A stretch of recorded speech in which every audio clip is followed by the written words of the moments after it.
everyone. Welcome to the I Heart New York Short Showcase Filmmaker Q&A here at the Lower East Side Film Festival Virtual Edition.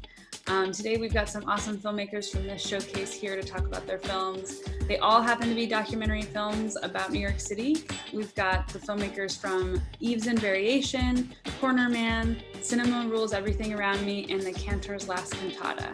So without further ado, let's get into it. Welcome to the I Heart New York Shorts Showcase Q&A for everybody who's watching this.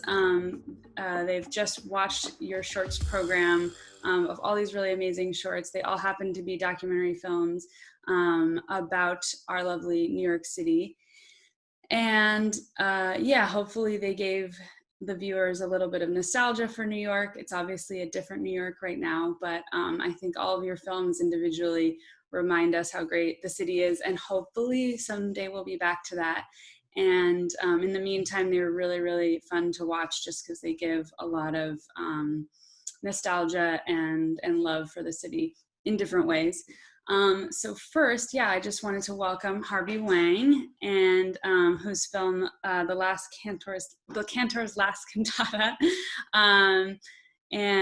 Yeah, Harvey, just tell us a little bit about, for those who haven't seen the film, tell us a little bit just about the film and yeah, how it came together.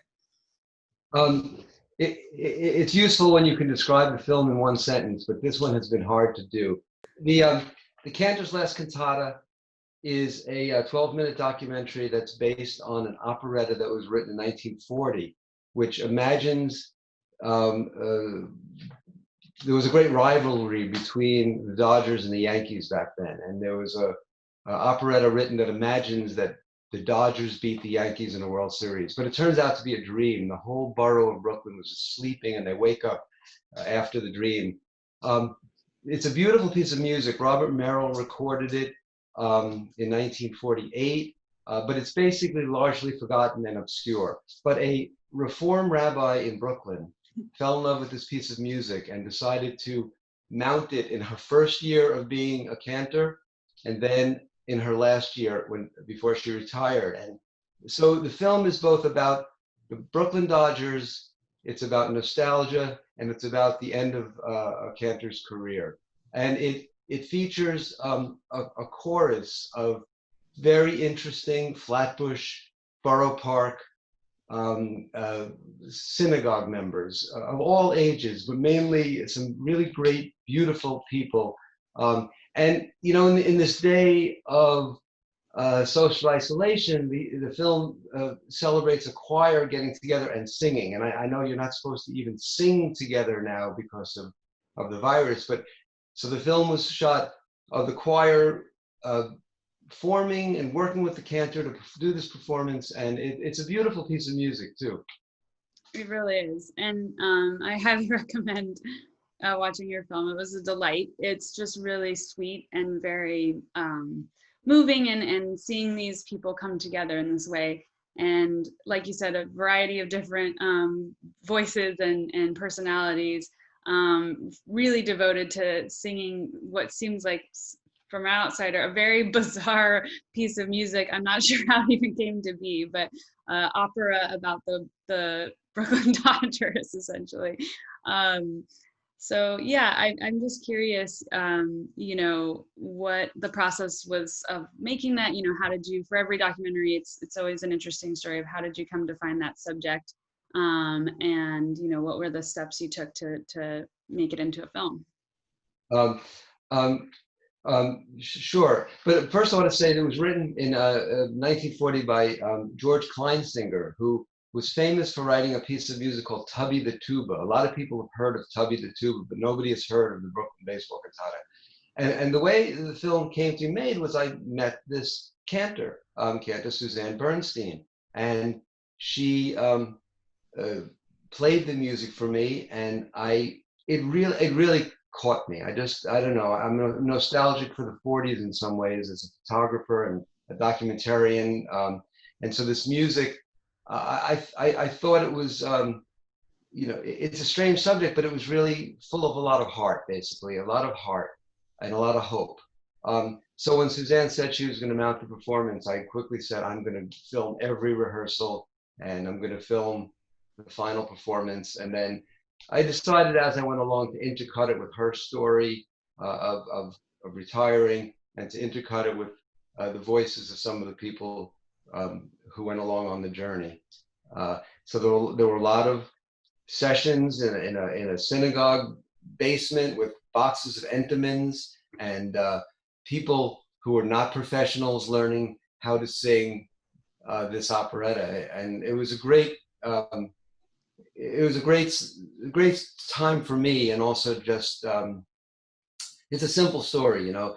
When you film a documentary about a performance, there's a rehearsal, and the end is the performance. So it had a natural arc, and then to lay over the Cantor's career and retirement over the same story was, you know, natural. Yeah, has any folks from the synagogue seen the finished film? I've not shared it with the synagogue yet, although I probably will have. I've been kind of waiting to see how the requirements of showing it at a film festival, but I probably will be sharing it with the synagogue soon. And Amazing. I'll also hopefully keep them all wanting to come to the festival. Yeah. Um, well, yeah, and I hope that, obviously someday they can sing together again. Yeah. And I'm curious too, and this is a question that I would pose to all of you guys as we go through this: is what do you feel like as a filmmaker, your next move is in terms of what the future of this looks like? Because I think one thing that's interesting is that for documentary filmmakers, especially in New York, it's very small crews, and you're just kind of sometimes a one-man band going out there and capturing the story. So I think in a lot of ways we have an advantage right now for that. But I'm just curious if you have any future projects that are in the works, or if you're having to adapt them because of what's going on. I'll tell you, this film, I found an incredible photo archive on Long Island, and I went through and looked at thousands of never before seen photographs of Brooklyn to use in the film.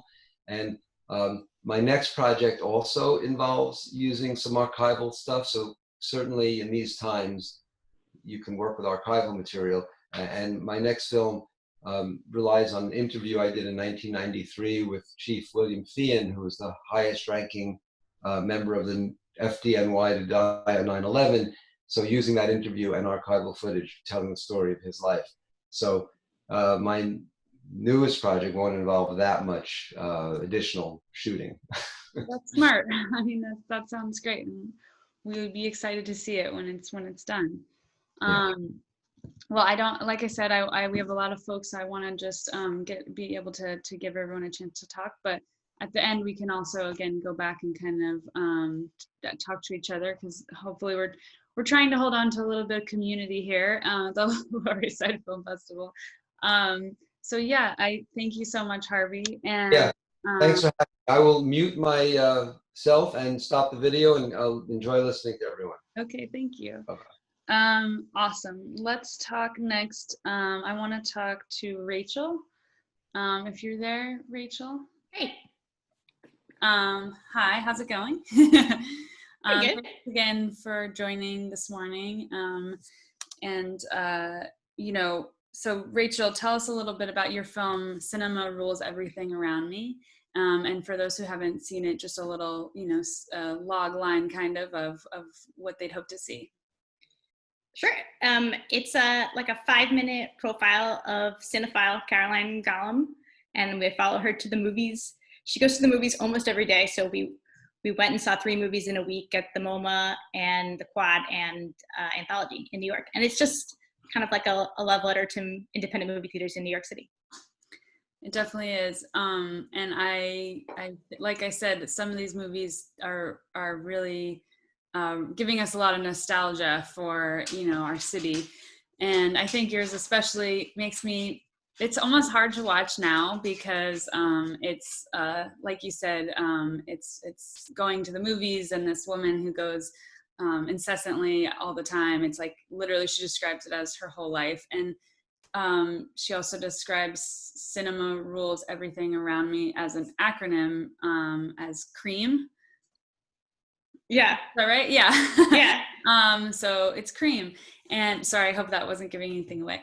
But, no. Because that's okay. riffing on like a famous song, which I can't think of the that's like, it's really I'm so embarrassed. I think it's I'm gonna look it up. Hold on. No. I didn't know, so don't be embarrassed. I'm not the one that I didn't know.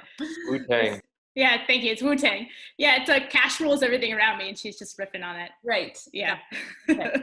We all know how much apparently I know about Wu-Tang. Anyway, I just was gonna say that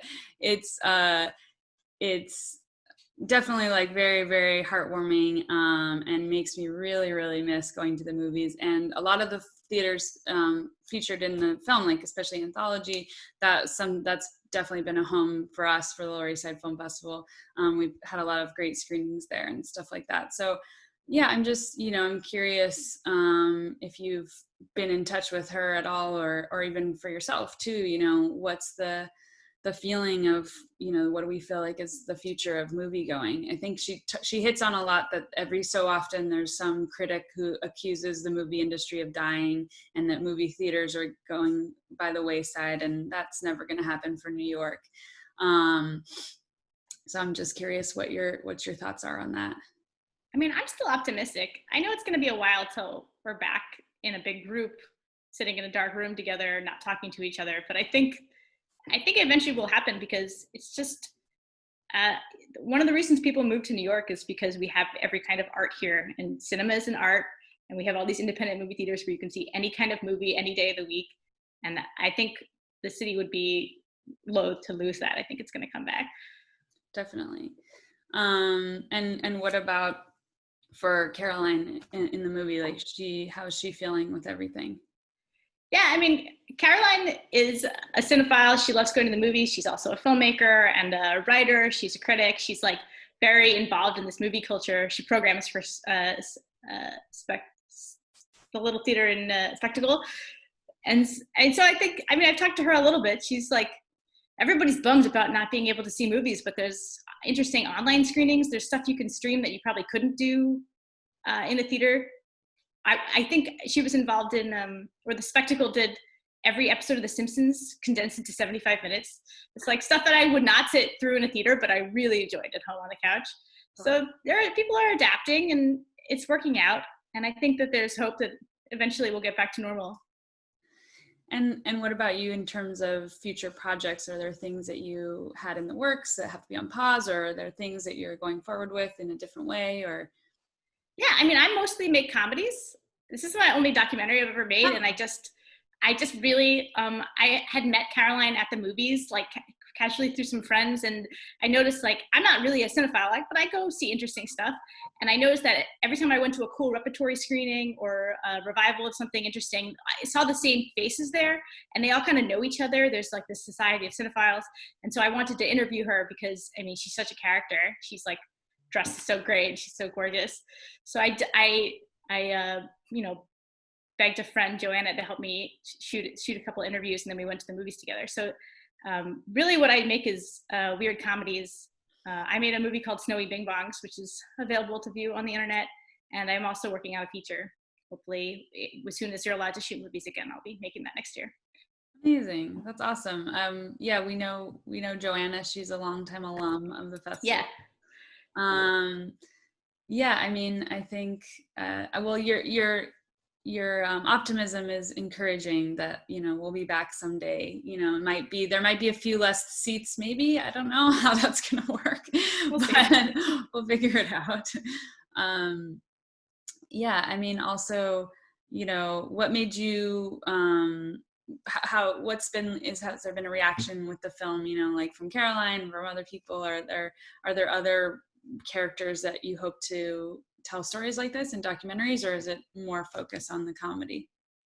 I would love to find all of her movie-going friends and interview them and string together a feature, but it's not really in the cards for me right now.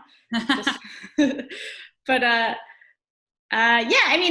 the thing that made me want to make this little doc is it's so singular, Like Caroline is classic. She's a type. She moved to New York to be like herself, and she's like has great style. She's very articulate, and she's like super passionate about something that a lot of people don't really know anything about, like classic movies, avant-garde movies. And I just think that makes for interesting cinema. That's what I like to watch. What's your favorite theater in New York? My favorite theater. I mean, I kind of like the Alamo Draft House because I like to munch. I once got in trouble for sneaking an egg salad sandwich into the MoMA. Ooh. And I was like, but it was a matinee. And I was like, I really like want to eat my brunch while I watch Death Becomes Her. Anyway. That's an odd combo. But props to you for sneaking an egg salad sandwich. I was quiet when I ate it. Bold choice. Got a certain odor, that's, I'm sure, exciting for passerbys. That's awesome. Well, yeah, I definitely, I appreciate the film, and it was a nice little reminder too of that nostalgia, and certainly something that we hope to go back to someday. So thank you, Rachel. Thanks for having me. But yes, yeah, and we can talk again at the end too.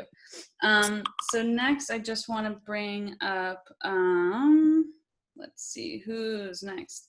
Can we talk to Latchy and Jackson about Corner Man? And if you wouldn't mind just telling us a little bit of a quick explanation of your film, Corner Man. Cool. So Corner Man, it's a 10-minute short. It's basically about an ex-boxing trainer who gets by on the compassion of strangers on a street corner in Brooklyn. And he decides to start using an underground subway platform as a gym to train daring teenagers the art of boxing. So it's the film is about the journey that Whisper, which is the name of our main character, he takes with his boxing proteges, Thomas and Nick. He sort of teaches them the ropes mentally and physically in an unusual setting of boxing and a subway platform. So we cover sort of his colorful training style and look at the stories of what brought the unlikely trio together. Yeah, and tell me about your guys' relationship as filmmakers. What's the story there? All right, I've actually been here for about 5 years in the States, and I came over for the purpose of documentary filmmaking. And Lachlan is more of a recent move over here, I'd say just about 1 year now. But we actually knew each other from university, which is a while back now. But when I saw Lachlan was here, I reached out and I was like, hey, what's going on? And I said, let's get to making things, and let's start with the New York story, because I'd been here for a while and I've been doing rather large projects for networks and stuff. And living here, this New York is so rich with stories. He just started hammering me with everything that he'd seen as the first fresh face in New York. And he came across, he told me ideas about the fire hydrants and turning the fire hydrants on. And I was like, yeah, maybe. And then he said, oh, there's this guy I met.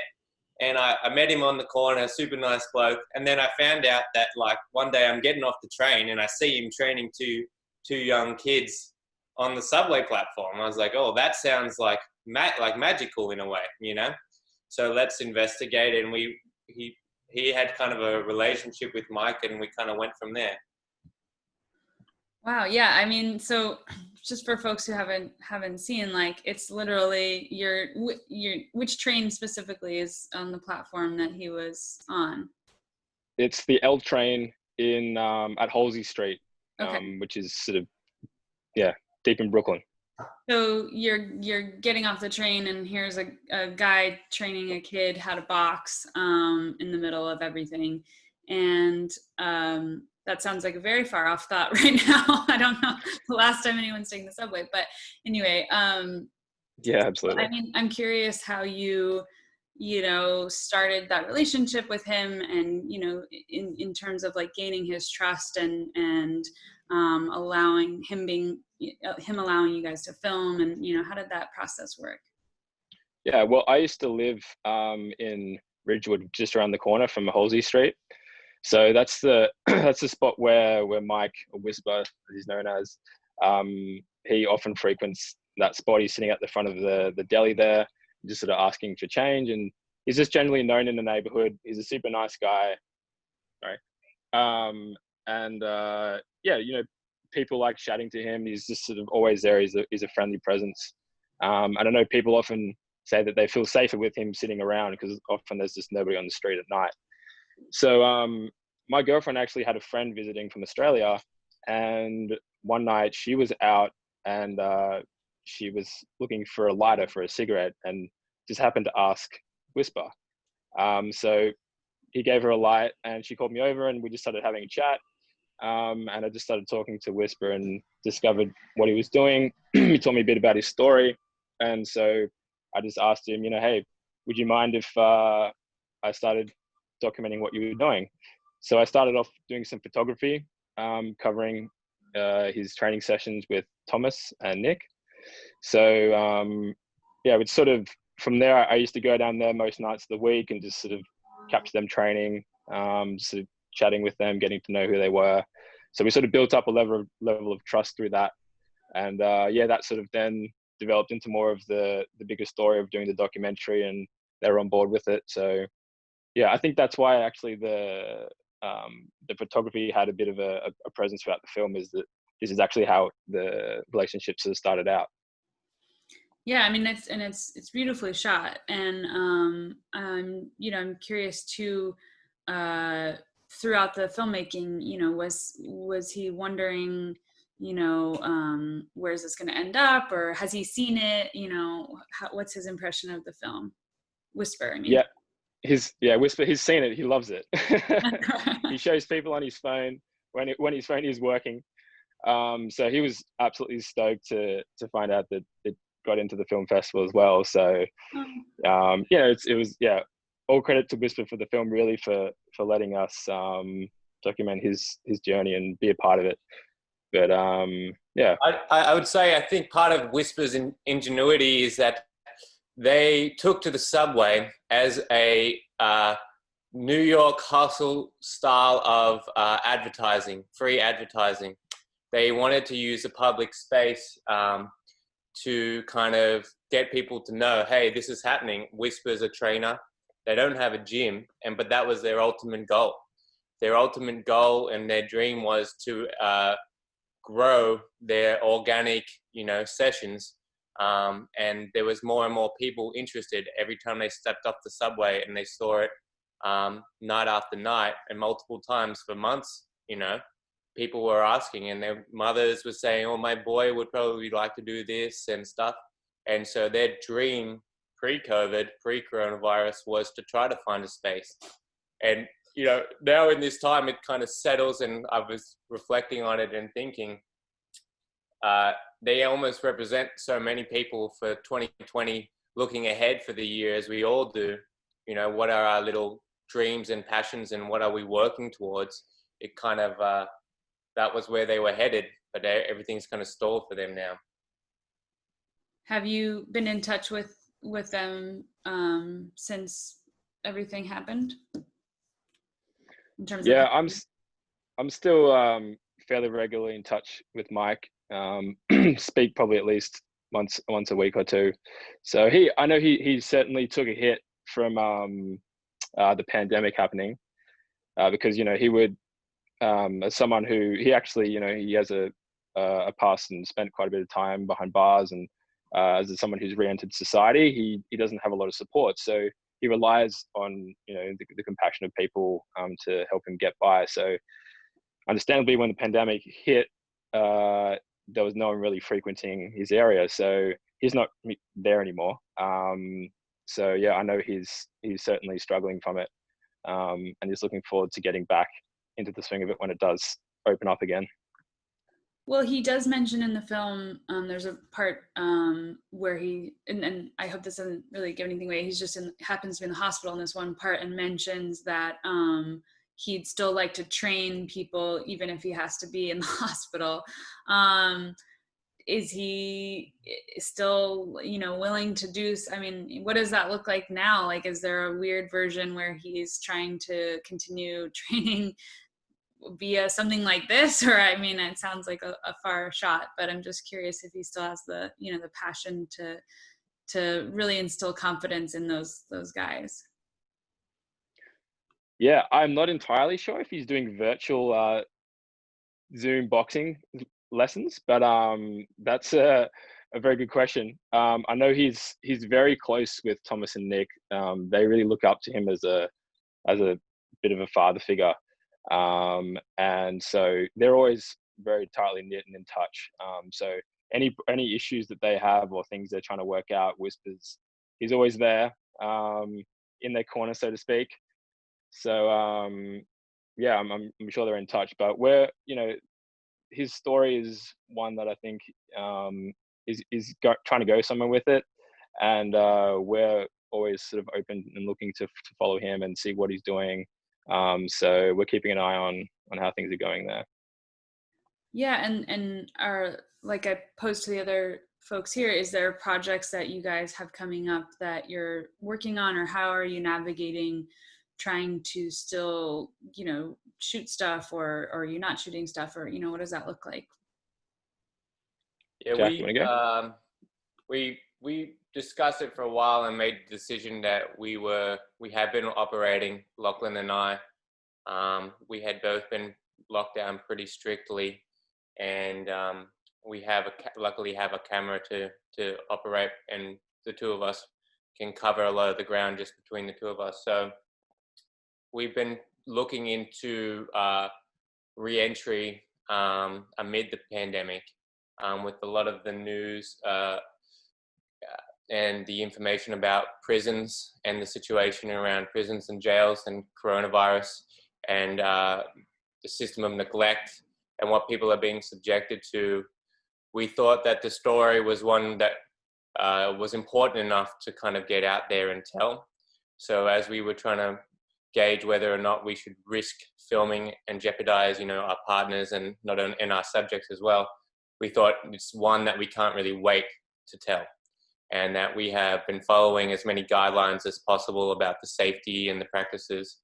But we've been out and been getting around. Thankfully, we have a car, which is a big thing, and we've been tracking it. And we've been working with some characters that have facing some difficult circumstances coming back into society, and those that are still stuck inside and kind of don't really have any control over their situation. Us on the outside, we can stay away from coronavirus in our homes, but they are subjected to cruel punishments inside. So trying to explore that, which is a much heavier thing. But Corner Man kind of touches on that, the element of re-entry without being too explicit. But it's something that we see. I've worked in that scope before, the criminal justice system. And Mike, he had found a way to get back on his feet, and it was all torn away from him. Him in the hospital, actually, he had gotten into severe accident and getting injured. It's just something like that. He didn't have any footing or any ground to fall back on, and everything was taken from him. And so the boxing was his whole life at the moment. That was giving him his juice. Well, that project that you guys are working on sounds fascinating, and I commend you on that. And just, I know that there's a lot of shifting, guidelines and in mitigating risk and stuff like that. So, I hope that we can all kind of, as filmmakers, still capture those stories in a safe way, and look forward to seeing what you guys have. That sounds amazing. I think, too, like, it's back to Corner Man too. Like, it's just a very nostalgic piece of seeing the city that way and seeing people coming together in a way that you wouldn't expect, and forming bonds. So, you know, it's hard to watch sometimes, some of this stuff. Sorry. I know. New York's not the same place it was when I first got here. Yeah. Picked an interesting time to come, that's for sure. Right? Yeah. Apologies. I know emotions are running high for everybody right now. So, No, it's okay. Anyway, I always end up crying at all these things, and Shannon and Tony are going to make fun of me for this later. But anyway, yeah, so I thank you guys so much, and I look forward to seeing your future work. That sounds amazing. And yeah, and I Thank think you for the time. Thank you for talking to us, and thank you for putting up Corner Man, because that's our kind of mission in this, is trying to get the word out there about Mike's operation, you know? Yeah, and hopefully one day he can Absolutely have that gym that he deserves, you know? For real. Yeah, I hope so. Well, thank you guys. And I think Thank you so much. last up, we have Lydia. Are you still there, Lydia? Yes. Awesome. Hi. Yeah. Hi. Thanks for being here. And you're the last film in this group. There's one filmmaker who part of the showcase who wasn't able to make it, but Lydia, tell us about your film. Sure. So my film is a portrait of a man named Eve, and most people in New York know him as a very friendly doorman of this building at 57th Street and Broadway, sort of right near Columbus Circle. And he, over the course of the film, the viewer discovers that he is also a father, a violinist, an art curator, and a philanthropist. And it sort of, the film uses the sharp contrast and juxtaposition of these roles in an observational style to sort of, I think, round out and portray the multi-dimensionality of Eve, and sort of how he's achieving so much and doing so much across, you know, where he lives in Brooklyn and in New York City, but also in his home country of Haiti. And so it's entirely observational and sort of relying on the viewer to kind of, over the course of the film, understand how one person can do so many things. Oh, sorry if my video just went out, but no, okay, good.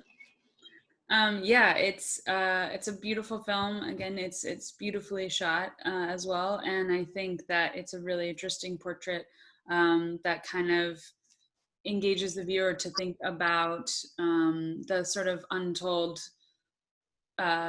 lives of people that we just pass by every day. You know, you don't really think about, or if you don't spend the time to engage and get to know them, you might not never know all of the backstory of things he's dealing with in terms of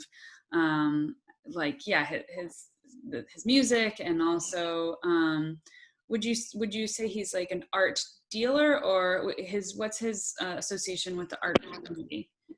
Yeah, he's an art dealer and curator, and I think collector personally, but really also using art as this commodity for raising money for the school he's building in Haiti. And so he's really, you know, a lover of all arts, which is something that's sort of unique to share in the film, and sort of just looking at the multi-functionality of art itself, how it can be something for aesthetic pleasure, but also you know, something that can be of economic value to.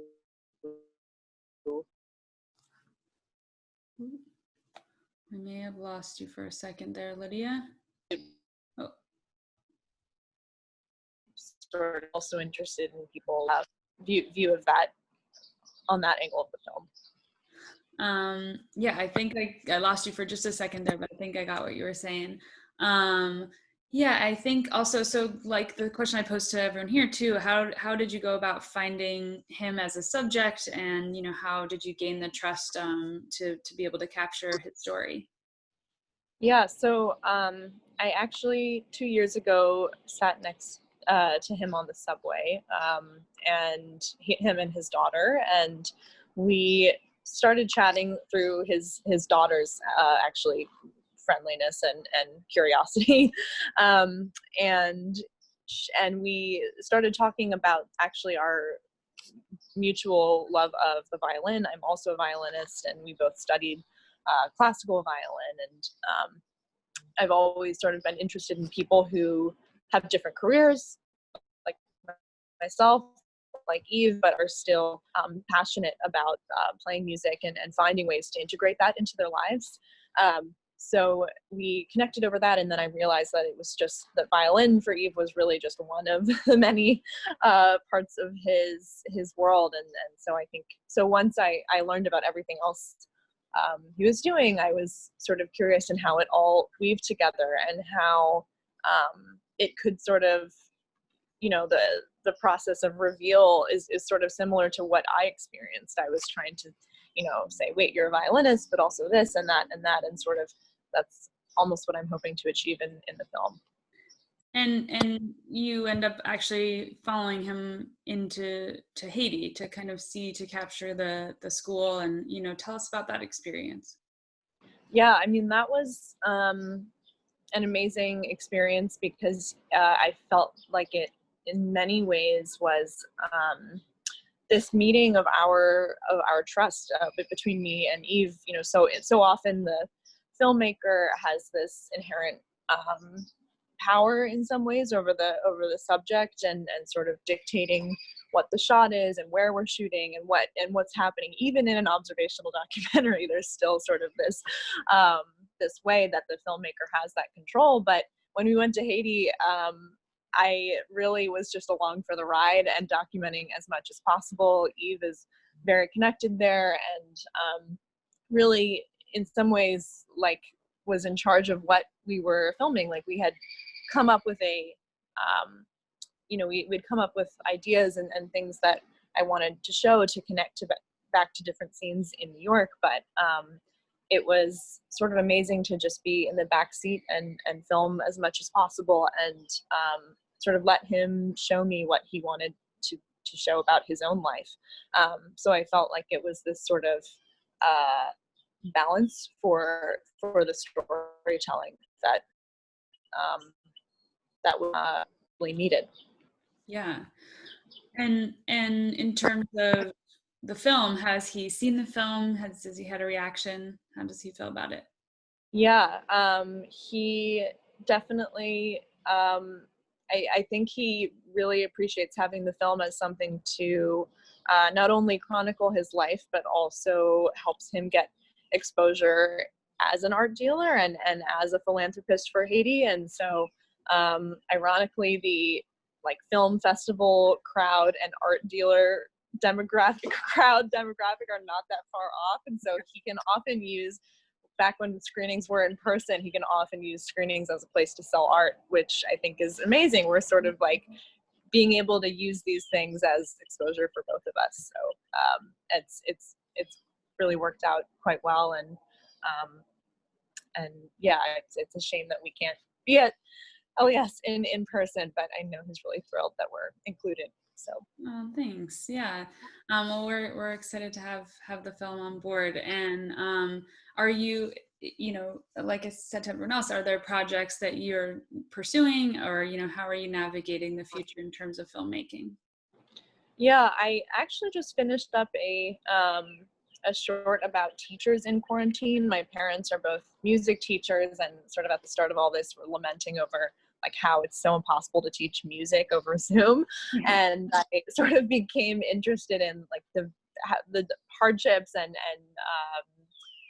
challenges really of different disciplines and for teachers. And I was sort of looking at what that experience is like for teachers, and I'm finishing up that now. And it's I don't want to contribute too much to the Corona content landscape, but I hope it's sort of a different perspective than and a little more lighthearted also, which I feel like is unfortunately needed during this time. So that's how I'm proceeding.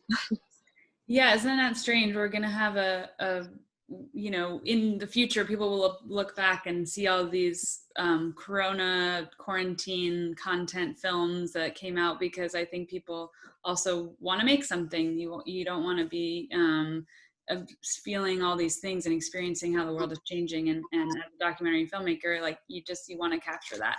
So, you know, I think that it's great to hear that everybody's kind of continuing to pursue their work and in having to adapt and make creative decisions that you might not have been faced with before, but doing that is really encouraging to hear.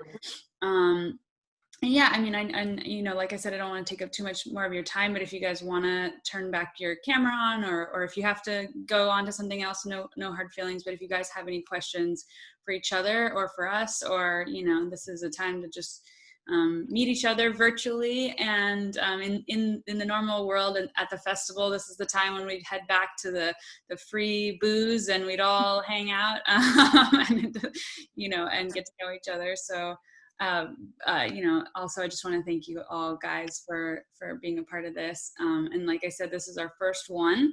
So I appreciate you being the guinea pigs of this, especially during a very, very, you know, tough time that we're all experiencing right now, especially, you know, in New York City too.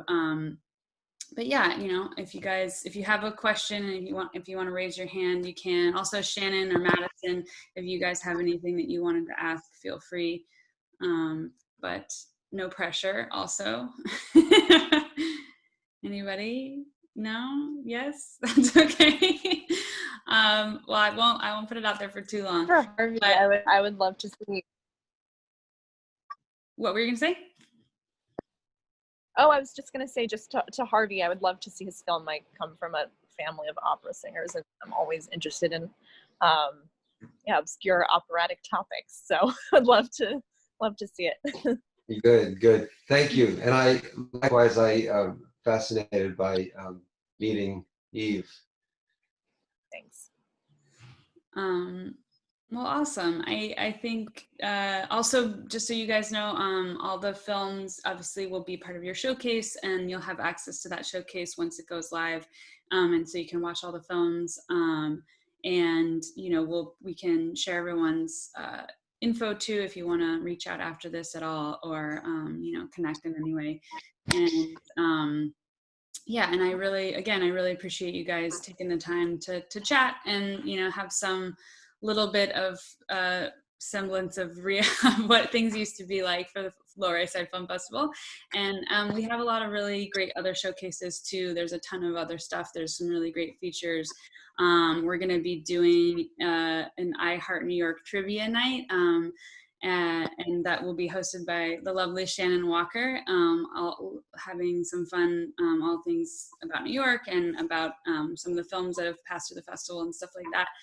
And yeah, there's also, just so you know, there's a couple live industry talks that we're going to be doing. If you're a fan of the Hulu show Rami, that second season is coming out, and we're doing a live stream Q&A in partnership with the Writers Guild of America, with the Rami Writers Room. So it's going to be Rami Youssef and all the writers from the Writers Room of Rami.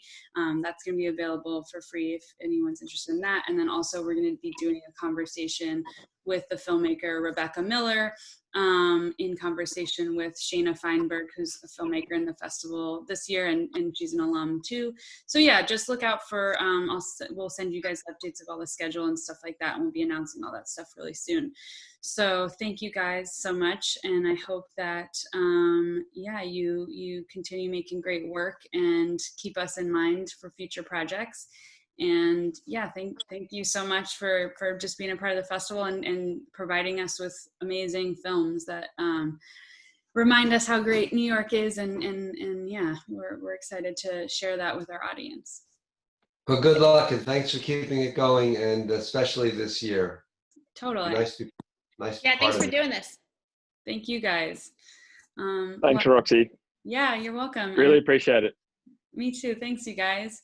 And I'll sign off and enjoy the rest of your day, and hope to talk to you guys soon.